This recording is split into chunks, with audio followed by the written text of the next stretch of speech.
are watching Where Are They Now with your host, Dianne Hart. Now here's Dianne. Welcome to Where Are They Now? I'm your host, Dianne Hart, and this evening I have the absolute pleasure of interviewing a gentleman who is a singer, a songwriter, an actor, and also a member of the Miracles featuring Mark Scott. What an awesome gentleman, and that is Mr. Hassan Watkins. How are you this evening? Pretty good. How are you, Dianne? I'm doing just wonderful. Thank you so much for joining me. So we're going to just jump right in. So where are you from? I am from Detroit, Michigan. Okay, what schools did you attend? I attended Mumford High School and Henry Ford High, and I graduated from Mumford in '82. I know that you're a songwriter. Do you write for others? Yes, I do. When you're writing for other people, how do you decide? Do they ask you to write a particular type of song for them? How does that work? Well, it depends. It changes with different people. Like some people might come with a specific theme that they want for the song, and they want me to write it a certain way for them. But for the most part, they just trust me and say, make me a song. I need a song from you.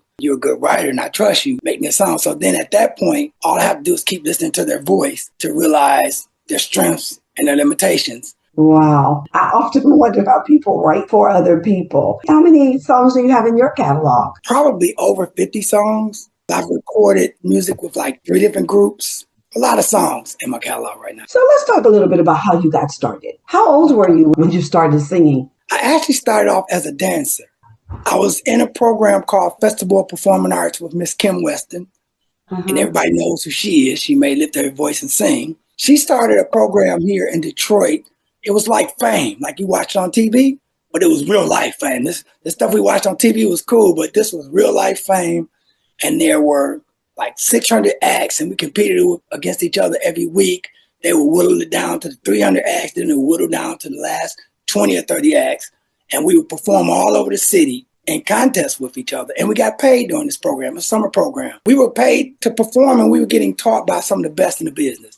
We had people in theater, we had people in singing and dancing and artwork and poetry and all the arts. These were people in the business at that time that knew Kim. And they schooled us and honed us, and I was actually just a dancer first. Friends would be singing, and the girls would be just screaming and falling all over them. Like if they would just hit a note, the crowd would just fall apart. And every time I was out there, I was working my butt off, dancing, sweating, flipping, trying everything. I mean, and I would get some screams and hollers, but it wasn't like my friends. As soon as they grabbed the mic, people just fall out. So I said, I want that. I started kind of teaching myself how to sing. And it was funny because I would go into the bathroom or different spots where these groups would be singing, and they would just walk out. Like, this guy, now you don't know what he's doing. Or they wouldn't take me serious. And then when I seriously started learning how to get it together, people still wouldn't take me serious, and they would walk out. And I was like, they just don't know. But those same people, oh, good be to God. I've done shows with some of them, many more shows than 90% of them, than most of them. It turned out to be a good thing for me. And all I could think about is all those people that walked out on me. Wow. So how old were you, do you think, when you finally got that opportunity? Oh, I think I started really singing at about 18, maybe. I was in the system, in the program for about 2 years. I was so unconfident in my singing that I started making funny songs. Like I would change the words to real songs to something silly, and I incorporated it into my dance routine. I give you a prime example. Instead of Cupid, I say, stupid, hold back your bow and let your arrow flow straight to the paper girl's heart for me. And people thought that was cute. And I just changed up a bunch of lyrics to a bunch of songs. And that's how I started. It started off as a joke, but then it got more serious. I still really dance in my shows a lot. If you come see me, you're going to get both. Oh, okay. Okay, so you say, I don't just sing, I still dance too. When I'm in the gym working out, I'm in front of those mirrors dancing. Practicing your steps for your next show. Yes, I know people in the gym probably think, what is this guy here for? This is not a dance studio, but I say, you give me some mirrors and give me some music, I'm working. Who do you think you were most influenced by? I would say Sam Cooke, So? Stevie Wonder, and Stevie Wonder. I was inspired by Stevie Wonder's writing, by Sam Cooke's delivery and his dictation. So let me ask you this. What do you think was one of your most remembered performances? I think my most profound performance truly was Sam Cooke. I didn't know he affected that many people. The people were just coming out in droves to see it. The older people really, they were crying and thanking me afterwards. And I guess it brought back so many memories and connections of their lives. it's funny too, because I was working for the state at the time. I did the play for Sam Cooke, and it started getting traction. Like Aretha Franklin was sick in the hospital, dying at the time. And they asked her, what do you want to do when you get out? And she said, all I want to do is see the Sam Cooke play. And that just blew us up. Before we know it, it was in every paper all across the country. And it just blew us up. And we got 11 shows signed up with us from different cities. And I'm thinking, okay, I'm about to quit. I'm done working for the state. Legal stuff happened, legal ramifications. The director and writer were sued about different things about the play, and they shut us down. I know we tore Detroit up, and we sold Detroit out, and we put the world on notice that it's talent here and that Sam Cooke is still alive and well in our singing. So now you went to the special program during the summer. Is that also where you began to act, or just where you danced? That's just where I danced and sang. My acting actually came from, believe it or not, my church. My church had a theater ministry. A director by the name of Robert Douglas had started putting on a lot of plays at my church. And I started doing them with them. But the plays blew up. They got so good, the other churches started using our plays as their fundraiser. So every week, our church was sold out. Then next thing I know, we were doing it downtown off of the waterfront. And I think that set the foundation for me to do Sam. Because I did about 8 or 9 plays with this guy, and they were all wonderful and all were big and just... Okay, so that's where the acting came in. I did a movie recently. I had a small part in the movie called The Cut. Got a couple of little extra bit parts in movies. I'm just trying to work it out, baby. I'm trying to work it out. I know that's right, and I'm not mad at you. So we're going to take a break, and we're going to listen to Weatherman. And then when we come back, we're going to talk a little bit about what inspired that song on the other side. I'm your weatherman. I'll make it rain. I'm your number 1 reporter, baby. I feel your pain. I got my wallet in my pocket, got my Tito's in my cup. I'll make it rain. I'm your weatherman, and I'll make it rain. I'm your number 1 reporter, baby, and girl, I feel your pain. I got my wallet in my pocket, and I got my Tito's in my cup. I'll make it rain. Remember when your rent was due? Who came through for you? Remember when your car was broke? Girl, I wasn't no joke. Tax time I told you off. I got you up in the loft, and all I wanted to do was lay there in your sauce. Girl, just tune on in. The weatherman is your friend. Don't you sweat the rain. I know what's on your brain. I'm your weatherman. I'll make it rain. I'm the number 1 reporter, baby, and I feel your pain. I got my wallet in my pocket, got my Tito's in my cup. I'll make it rain. I'm your weatherman, and I'll make it rain. I'm your number 1 reporter, baby, and I feel your pain. I got my wallet in my pocket, got my Tito's in my cup. I'll make it rain. Now what you gonna do when everybody's after you? Gas bill, car, no cell phone too. And I feel bad for you. I know what you need. The weatherman got you, see. It's cloudy and 63. Tune in and get with me. The weatherman, he bring the storm. He gon' keep your body warm. Sure enough, keep you turned up. I'm your weatherman. Now I can make it rain. I'm your number 1 reporter, baby. Girl, I feel your pain. I Tito's in my cup, I'll make it rain. I'm your weatherman,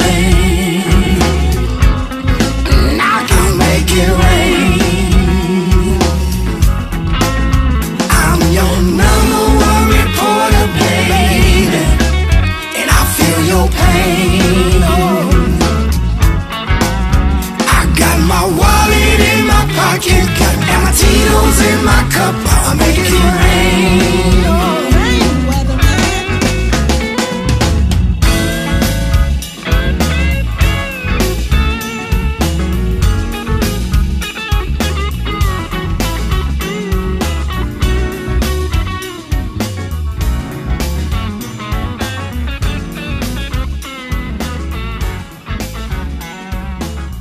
Welcome back to Where Are They Now? I am your host, Dianne Hart, and this evening I have the awesome pleasure of interviewing Mr. Hassan Watkins. That's a bad jam, Weatherman. What inspired that song? I sing all genres of music, a little jazz, a little country, soft rock, R&B, but I never done the blues. I did a show at Motor City Soundboard. I opened up for the Dramatic, doing my own original music. Nobody else stuff, not covers, not the Miracles, my own stuff. And in doing that, I had a song in there called Johnny Taylor, These Last $2. Well, that song blew the crowd away. I mean, they were just all in, singing with me. Everybody loved it. When I got through, everybody kept telling me, you need to do the blues. That's your niche. You need to do the blues. And I heard this from so many people. But I said, you know what? That's what they want. I'm going to give it to them. So I said, I made this big old announcement. Like I had always wanted to do a gospel album. I never had really time or focus to do it. And now this blues thing was on my forefront. So I said, I made a big announcement. I said, you know what, people? I'm in the process now of recording a blues album and a gospel album. So I did my first blues song, which is Weatherman. Now, mind you, I knew nothing about the blues at the time. I just happened to do that one song that blew up. Weatherman was kind of an experiment for me to do the blues. And it turned out pretty good. But I'll tell you, since then, I've gotten a whole lot better. And I can't wait for people to hear. First two songs, Weatherman's a little untraditional. My second one is straight old school traditional blues. Now I'm moving toward blues that are like more current, like King George type style. Love and soul. Yes, that's what I'm leaning into now. And I'm leaning into that heavy, and I'm so excited. You don't know how to get ready to tell you about it because people don't know that I'm leaning that way. Put together a band for the blues period, and I'm gonna hit the world with this. They're gonna see a whole nother side of blues from Detroit. All righty then. I need you to call my music what it is. It's Southern soul. It's not blues. It's a mix of the two. You're right, and you're right. When I listen to it, you're right. Need you to say that. When I listen to it, I said it's not straight blues. It's kind of like R&B blues, which is Southern soul. There you go. There you go. There you. So let me ask you: are you currently performing somewhere here in Detroit, or are you performing somewhere anywhere right now? My performances have slowed down because I'm in the middle of focusing on recording. So I haven't been doing as much. And as far as the Miracles, we're going through transitions and the performances have slowed down. But it's kind of a good thing for me because it gives me time to focus on my own music. So now with the Miracles, you all have traveled all around the country, going to different places and all. We've sang all over the country. We opened up for a lot of great groups. Groups have opened up for us. We've been on a bunch of Motown shows with all the old school legends. I've met all of them. Never thought that would happen. Sometimes we'd be on stage and I just look over to the side and go, I can't believe that's such and such and such. I'm like, this group that I watched as a kid, I must say it's been a great experience. Mark Scott has really given me a great opportunity to expand my platform and meet some legends. And I learned from these cats. Like, we be on tour buses with these people, and I'll just pick their brains. I'll sit next to the oldest cat there, just talk to him. Because I need to know what got you there? How'd you sustain all this? What loopholes do I need to know? What snake pits are there waiting for me? I talk to all of them. Just say, what's really happening out here? Please help us. Help a brother to better understand. Help a brother out. Right. That is too funny. What's funny is you get these stars, and they get together and everybody got their ego and everybody supposed to be super.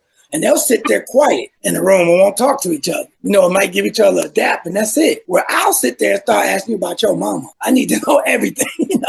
As you can see, I'm a talker. I'm not shy at all. And that's a good thing. Anybody in your family sing? Oh, yes. There's so many cousins and aunts. And I think I'm passing this on to my son now. Because he can sing even though he doesn't want to, but he has a voice. He just don't really want it. But if he wanted it, he could jump in deeper than me. I know, kids, you got to let them do what they're going to do. Yeah, you do. But hey, you got to bring him around music a lot. Just keep him immersed in it. Yeah, he has natural talent. He's going to gravitate to it, no question about it. Right. I think it's going to pull his heart whether he wants it or not. Yeah, because he has it naturally. You don't even have to go out and go hire somebody to help with your voice and train you. All you got to do is say, Dad, I'm ready. I'm sure at the right time, he shall do just that. Have you performed anything with him? Yeah, well, he's actually in a couple of my videos. Yeah, he started off playing drums. Then he learned horn in school. And he learned how to read music through the saxophone and different instruments, horn instruments.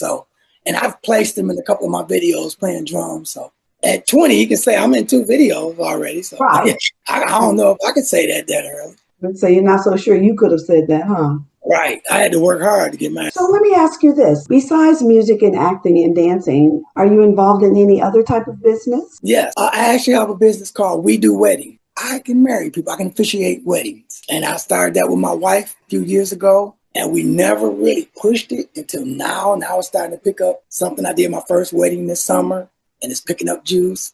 The reason I picked doing weddings is because I believe that's one of my biggest strengths. Other than singing and dancing, my biggest strength to me is love. I'm big on love. I'm big on family. I'm big on uplifting your queen and your wife. I believe I can help any and everybody in their relationships except myself. I'm kind of bad with my own, but I'm great with everybody else's.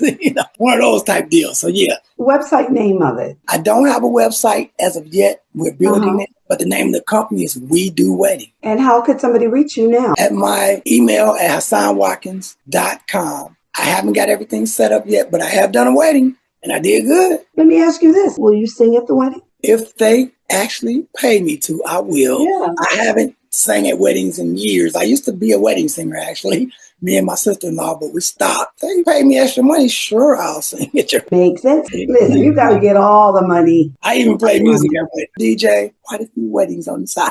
Okay, yeah. But those are good things for people to know about you. Right, because I know which music to pick for the atmosphere. For your relationship, if I know about the two of you. We're going to take another break and we're going to play our second song, which was also written by you, and it's called The Morningside of Love. Can I add one thing before we leave? Both of these songs are not written by me alone. They're written by me and my writing partner, Mr. Kevin Knox, and I have to put his name out. Absolutely. Let's listen to Morningside of Love.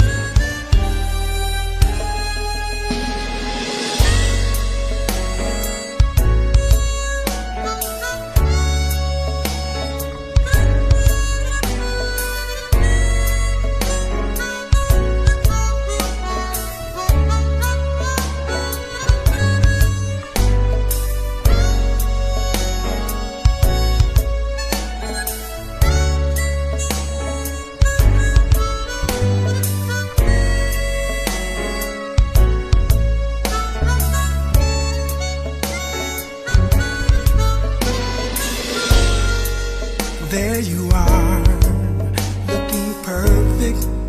You've got all of my attention. You look so good to me.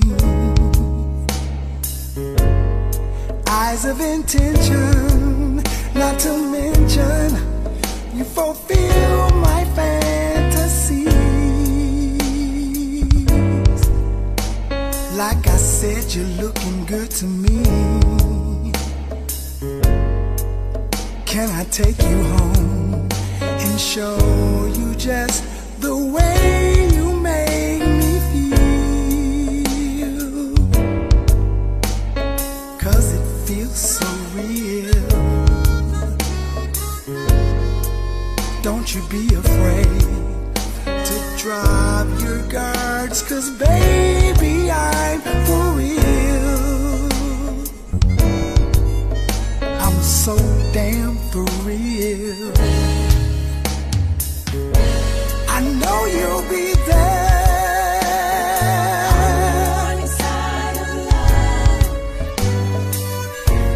I know you'll be there.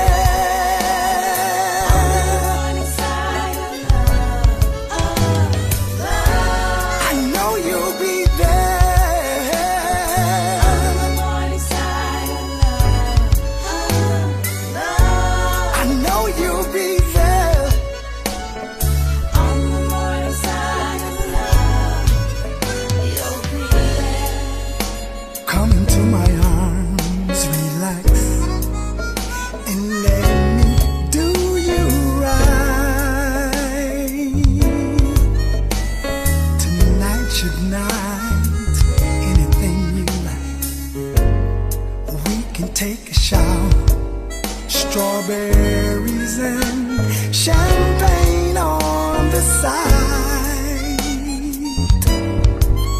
Does that sound like something you like? Loving, hugging, kissing. I'm putting the full press on you, baby. I'm giving you all that you've been missing. I'm gonna take you to the house tonight. I said my intentions, not to mention, was to fulfill my fantasies. Lying here, you're looking good to me.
Welcome back to Where Are They Now? I'm your host, Dianne Hart. My special guest tonight is Mr. Hassan Watkins. Morningside of Love. What inspired that song? It's funny how sometimes you can write songs without a specific person in mind, but then it ends up, through life circumstances, connecting you to that person.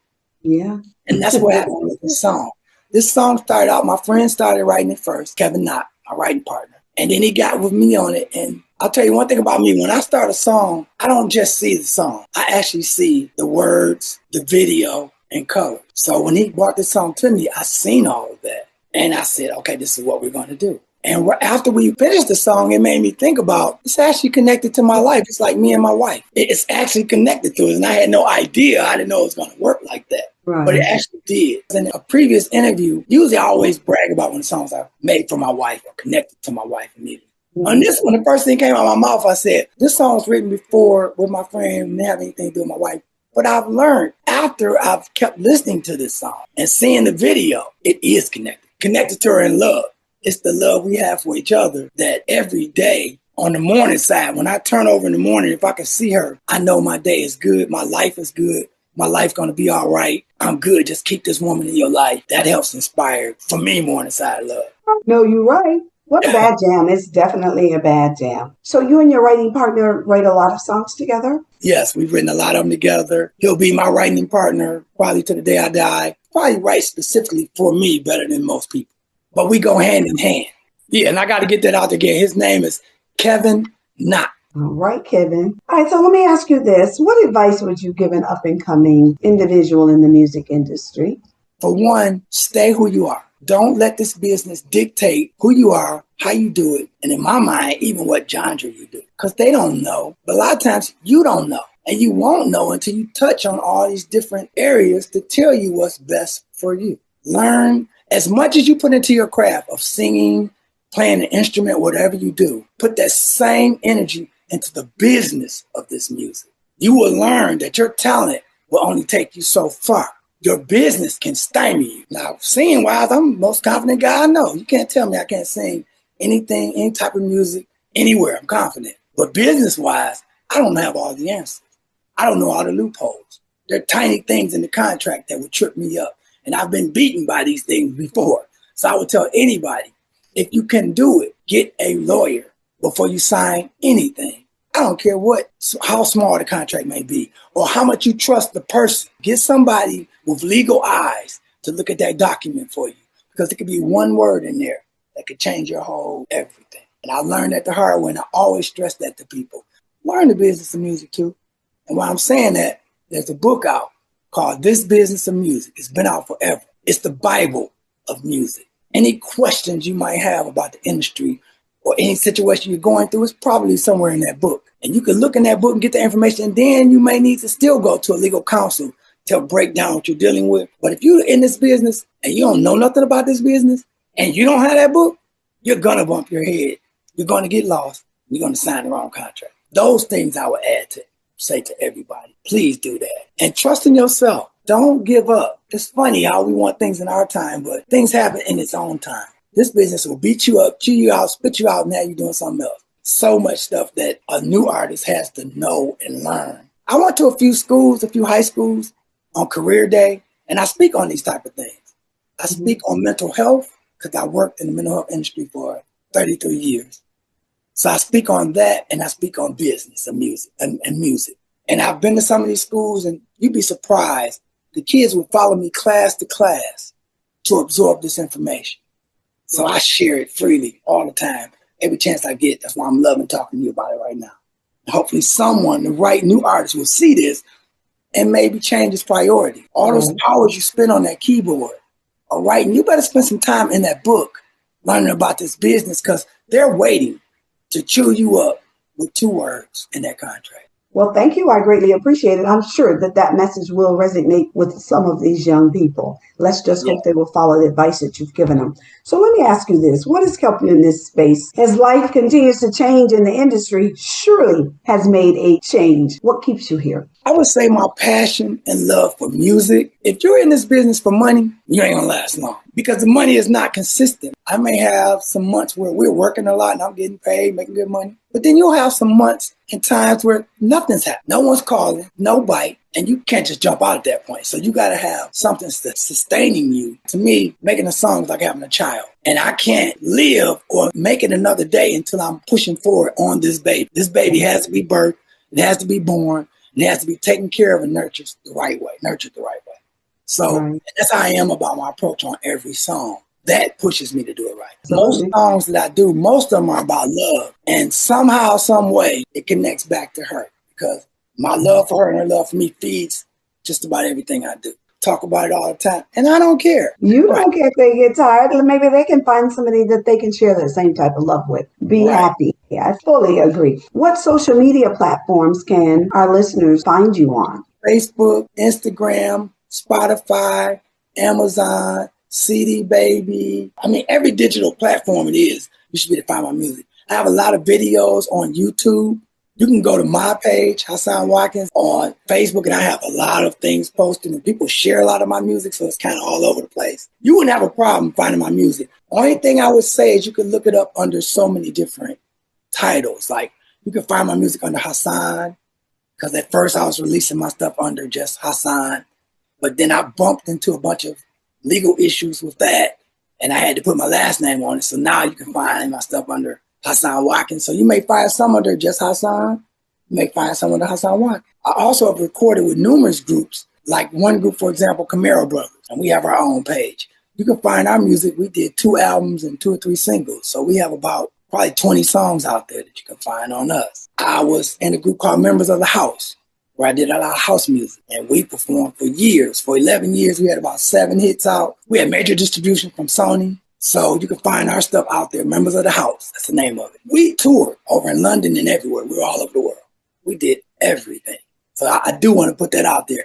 Check out Members of the House, Camaro Brothers, Hassan Watkins. Look up Mars Scott's Miracles. We have a couple of Christmas videos out there. We shall do just that. Wow. How time flies. I hear that little music in my ear. But let me tell you, this has been just absolutely phenomenal. I have truly enjoyed this interview. Thank you so much for sharing with me. So now it's our job to make sure that we pump this music up on the radio. Can I tell my people where they can find this live stream? Absolutely. Can you? No, I'd like you to tell them. Yeah, I just want to thank you for the opportunity for the interview. Can I thank you? I'd like to thank you for the opportunity. Just to say about how, like, behind the scenes, like before we even started, I love talking to you, interacting with you. Your spirit seems genuine and easy to connect with. And I love it because, like I said, I've seen some of these Where Are They Now on Facebook, and I enjoy them. But to be a part of it and to be connected to you one-on-one like this is a beautiful thing. You are great at what you do. You have a wonderful smile. Your spirit cuts through the internet. So, thank you so much. I really appreciate that. Whatever you've been doing, keep it up because I promise. T. Pablo helps to make that all possible. Yes. T.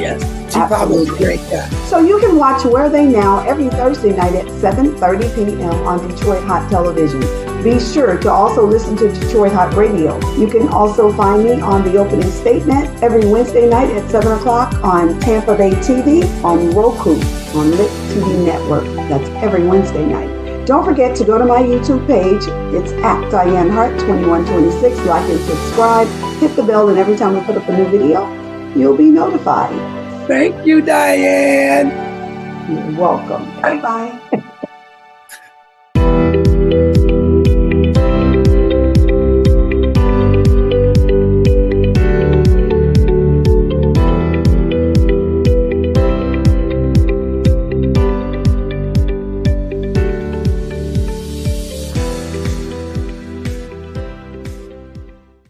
Detroit Hot Television, on the cutting edge of urban internet TV.